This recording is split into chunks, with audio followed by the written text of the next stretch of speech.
pribadi, dan saya juga tidak ingin panjang-panjang jawaban pimpinan, hanya langsung ke poin. Tetapi sedikit saya pimpinan diberi waktu agak panjang sedikit mengenai dana bantuan PPT yang bagian. Poin saya adalah ketika uang ini masuk ke kas daerah menempatkan di posisi PPT belanja tidak langsung.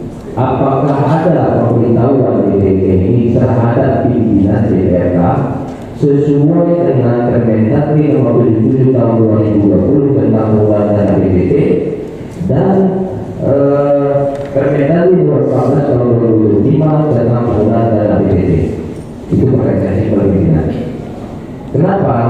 Nanti kita akan lihat di poin SE itu sudah jelas penggunaan dana PPT itu ada tata cara, ada mekanisme, ada kajian. Kenapa 1,7 ditempatkan di pendidikan, kenapa 800 juta ditempatkan di dasar Islam, kenapa 52 juta ditempatkan di PU, kenapa 300 juta ditempatkan di lingkungan hidup. Itu ada kajian dan pimpinan. Karena itu tidak melarang, bisa untuk program tahun mendatang, tahun berjalan. Tetapi kenapa menghabiskan pada saat itu? Dan ini kita lihat dulu, apakah ini pasca bencana atau sebelum bencana? Pemerintah daerah mengeluarkan 2 kali surat tanggap darurat. Yang tadi itu tanggal 11 Januari dan tanggal 11 Desember sampai dengan 24 Desember. Di situ leading sektornya adalah Badan Penanggulangan Bencana. Pertanyaan saya selama ini, apakah BPBD dilibatkan dalam proses pengambilan keputusan? Itu 2 pertanyaan saya ini tentang 4 bulan. Terima kasih Pak Pimpinan. Langsung saya jawab pertanyaan dari saudara kita Deska mengenai pertama dulu tentang juga kembali ke bantuan administrasi. Saya di sini